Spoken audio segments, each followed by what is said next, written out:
que más que un periodismo militante tiene que ser un periodismo democrático, porque yo creo que representar la sociedad, una función del periodista, es mirar lo que acontece y transmitir a los demás para que sepan lo que acontece.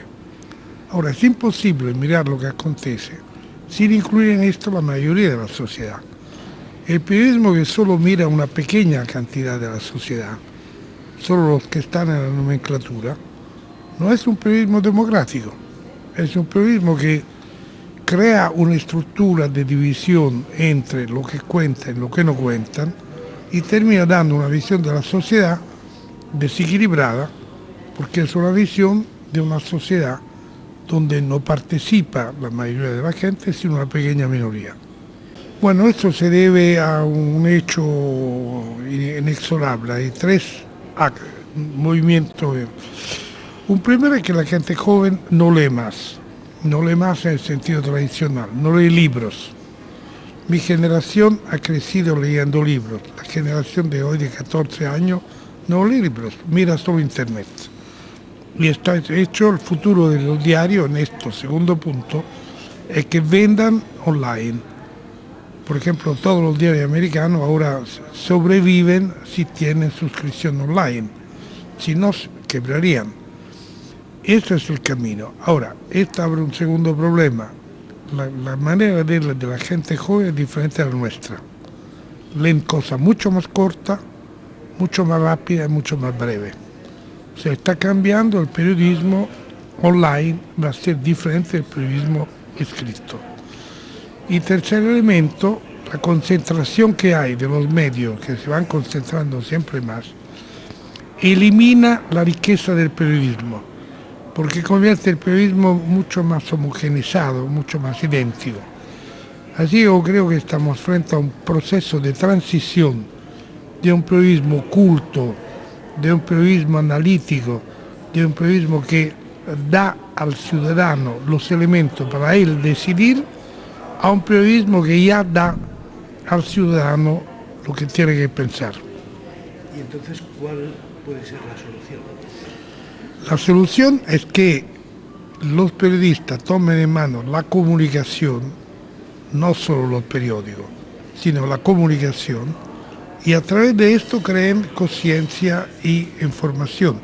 De alguna manera los blogs, no es casual que todos los periodistas importantes que trabajan en un diario tengan su propio blog, porque con estos blogs ellos logran decir más en profundidad y más en libertad lo que en los diarios se encuentran por razón de espacio, siempre más constringido en hacer. ¿Usted cree que la profesión del periodista, según está la crisis, todo esto que acaba de comentar, es una profesión a extinguir?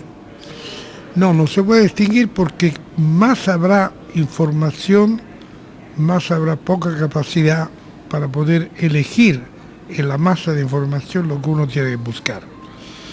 Y solo el trabajo de un profesional que hace el filtro, la selección y logra explicar de manera coherente una enorme cantidad de datos que entre ellos no son homogéneos, puede ser una profesión que va a cambiar, seguramente cambiará, pero es insustituible.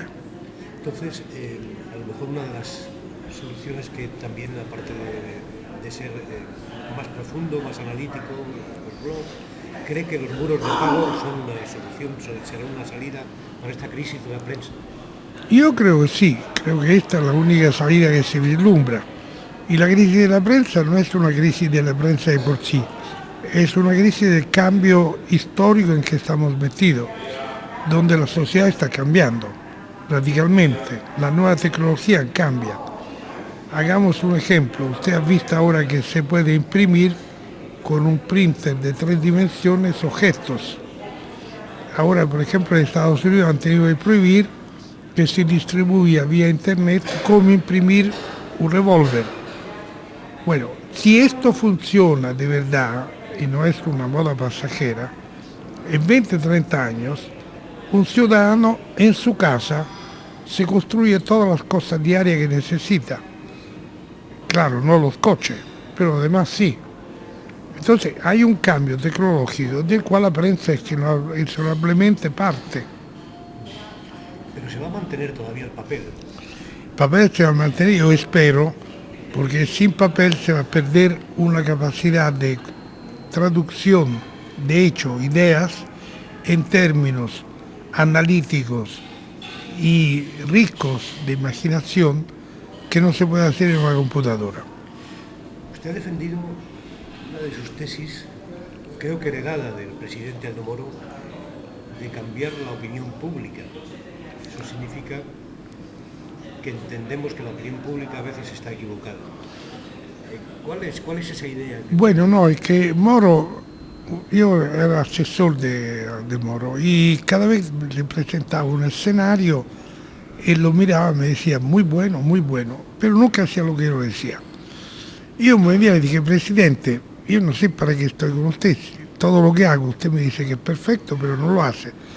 Me dijo, mire, hay una diferencia entre un político y un profeta. El profeta puede decir la verdad, el político puede decir solo la verdad que la gente puede entender. Digo, entonces si la gente fuera más, digamos, culta, más brillante, el político podría ser mejor. Dice, no hay ninguna duda. El límite del político es la capacidad de la gente a entender lo que uno dice. Y entonces allá dije, muy bien, vamos a cambiar la opinión pública, vamos a mejorar la opinión pública. Y sigo convencido que si el ciudadano es más informado, crea una democracia más eficiente. Basta ir a los pequeños países escandinavos, Suecia, Noruega, para ver que en países relativamente pequeños, pero donde la gente lee, la democracia funciona de manera real.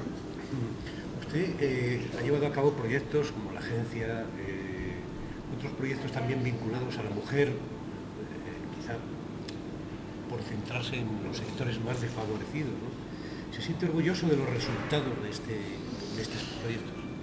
De los proyectos en sí, no porque los proyectos de por no han cambiado el mundo, pero sí del hecho que han participado en una medida importante, en el hecho que, por ejemplo, si usted toma hoy un joven de 13-14 años, tiene una conciencia ambiental que yo no tenía cuando tenía esa edad. Tiene una conciencia de género que yo no tenía cuando tenía esa edad. O sea, temas que una vez eran de una pequeña minoría, hoy son parte de la cultura común.